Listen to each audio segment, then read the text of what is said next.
Hello, അപ്പോൾ എല്ലാവർക്കും എൻ്റെ പുതിയൊരു വീഡിയോയിലേക്ക് പതിവ് പോലെ സ്വാഗതം. അപ്പോൾ ഇന്ന് ഞാനിപ്പോൾ ഒരു പനീർ ബട്ടർ മസാല നിങ്ങൾക്ക് വേണ്ടി ഉണ്ടാക്കി കാണിക്കുക കേട്ടോ. അപ്പോൾ ഞാൻ അതിന് വേണ്ടിയിട്ട് ഞാനൊരു കവറ് പനീറാണ് എടുത്തിരിക്കുന്നത്. പിന്നെ നമ്മുടെ ആ ഒരു കവർ പനീറിന് വേണ്ടിയിട്ട് ഞാൻ അതിൻ്റെ കൂടെ ഒരു 3 തക്കാളി ഞാൻ എടുത്തിട്ടുണ്ട്. ആ 3 തക്കാളി നന്നായിട്ട് ഒന്ന് അരിഞ്ഞെടുക്കുന്നുണ്ട്. പിന്നെ അതുകൂടാതെ 2 പച്ചമുളക്, പിന്നെ ഒരു വലിയ കഷ്ണം ഇഞ്ചി, ഒരു 3-4 വെളുത്തുള്ളി, ഒരു 10-12 കാഷ്യൂനട്ട്, പിന്നെ അതിൻ്റെ കൂടെ നമ്മൾ 1 ടീസ്പൂണോളം കാശ്മീരി ചില്ലിയും കൂടി ചേർക്കുന്നുണ്ട്. ഇത് നമുക്ക് പേസ്റ്റാക്കി എടുക്കണം. ഇനിയിപ്പോൾ അതിന് ശേഷം നമ്മൾ പാൻ അടുപ്പത്ത് വെച്ചതിന് ശേഷം അതിനകത്തേക്ക് നമ്മൾ ഒരു 1/2 ടീസ്പൂണോളം എണ്ണ ഒഴിച്ച് കൊടുക്കുന്നുണ്ട്. പിന്നെ 2 കഷ്ണം ബട്ടറും കൂടി നമ്മൾ അതിനകത്തേക്ക് ചേർത്ത് കൊടുക്കുന്നുണ്ട്. ഇത് നന്നായിട്ട് നമുക്കൊന്ന് ഉരുക്കിയെടുത്തതിന് ശേഷം നമ്മൾ അരിഞ്ഞു വെച്ചിരിക്കുന്ന നമ്മുടെ സവോള, ഒരു 2 മീഡിയം ടൈപ്പ് സവോള നല്ല ചെറുതായിട്ട് കുനുകുന അരിഞ്ഞെടുത്താൽ കേട്ടോ. അപ്പോൾ അത് നന്നായിട്ട് നമുക്കൊന്ന് വഴറ്റിയെടുക്കണം. ഈ സമയത്ത് നമുക്ക് വേറൊരു പാൻ വെച്ച് ബട്ടർ ചൂടാക്കി നമ്മുടെ പനീർ ഒന്ന് ഷാലോ ഫ്രൈ ചെയ്തെടുക്കണം. അപ്പം ബട്ടർ നന്നായിട്ട് മെൽറ്റായതിന് ശേഷം അതിനകത്തേക്ക് ഒരു 1/2 ടീസ്പൂണോളം മുളക് പൊടി ചേർക്കുന്നുണ്ട്. അതുകൂടാതെ ഒരു 1/2 ടീസ്പൂണോളം ഉപ്പും കൂടി ചേർക്കുന്നുണ്ട്. അതിനുശേഷം നമ്മൾ അതിനകത്തേക്ക് നമ്മുടെ പനീർ ഇട്ട് കൊടുത്തിട്ടുണ്ട്. ഇനി ഇത് നന്നായിട്ട് ഇളക്കി യോജിപ്പിച്ച് ഒന്ന് ഷാലോ ഫ്രൈ ചെയ്ത് എടുക്കണം.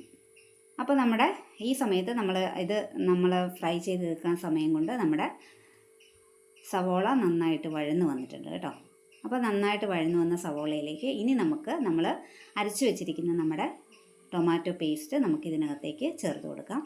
ടൊമാറ്റോ നമ്മൾ ഒന്ന് വഴറ്റാതെയൊക്കെയാണ് നമ്മൾ ഇങ്ങനെ പേസ്റ്റാക്കി എടുത്തിരിക്കുന്നത്. അതുകൊണ്ട് ഇത് നന്നായിട്ട് അതിൻ്റെ ആ പച്ച ചുവയെല്ലാം മാറുന്ന വരെ നന്നായിട്ടൊന്ന് വഴറ്റിയെടുക്കണം കേട്ടോ.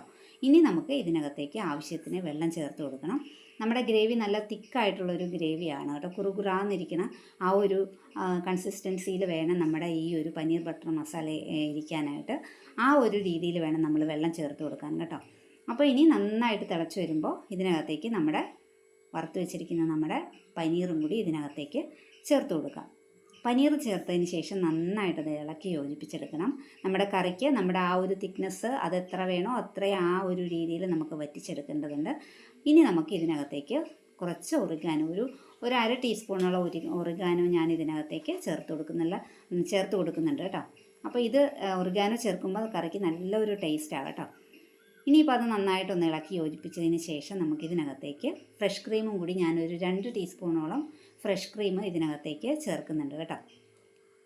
ഫ്രഷ് ക്രീമും കൂടി ചേർത്തതിന് ശേഷം അത് നന്നായിട്ടൊന്ന് നമുക്ക് ഇളക്കി യോജിപ്പിച്ചെടുക്കണം. നമ്മുടെ കറി നന്നായിട്ട് കുറുകി വന്നിട്ടുണ്ട്. ആ കറി നമ്മുടെ ആ കറിക്ക് ആവശ്യമായിട്ടുള്ള ആ ഗ്രേവി ഉണ്ടായിട്ടുണ്ട് കേട്ടോ.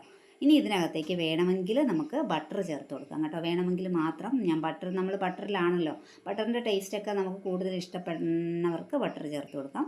അതിനുശേഷം നമുക്ക് കുറച്ച് മല്ലിയിലയും കൂടി ചേർത്ത് നമുക്ക് സ്റ്റൗ ഓഫ് ചെയ്യാം കേട്ടോ. നമ്മുടെ കറി കറക്റ്റ് ആ ഒരു പാകത്തിന് വന്നിട്ടുണ്ട്. അപ്പോൾ എൻ്റെ വീഡിയോ ഇഷ്ടപ്പെടുകയാണെങ്കിൽ എൻ്റെ ചാനലൊന്ന് കയറിപ്പോയി കണ്ടിട്ട് എൻ്റെ ചാനലൊന്ന് സബ്സ്ക്രൈബ് ചെയ്യാതെ കാണുന്നവരുണ്ടെങ്കിൽ ഒന്ന് സബ്സ്ക്രൈബ് ചെയ്ത് സപ്പോർട്ട് ചെയ്തേക്കണം. അപ്പോൾ നിങ്ങൾ കമൻറ്റ് ചെയ്യുക, ലൈക്ക് ചെയ്യുക, ഷെയർ ചെയ്യുക കേട്ടോ. അപ്പോൾ നമ്മുടെ വീഡിയോ കണ്ട് നമ്മുടെ ബട്ടർ മസാല ഇഷ്ടപ്പെട്ടിട്ടുണ്ട് എങ്കിൽ ഒന്ന് എല്ലാവരും ഉണ്ടാക്കി നോക്കണം. അപ്പോൾ അടുത്ത വീഡിയോയുമായി കാണുന്നവരെ എല്ലാവർക്കും ടാറ്റാ.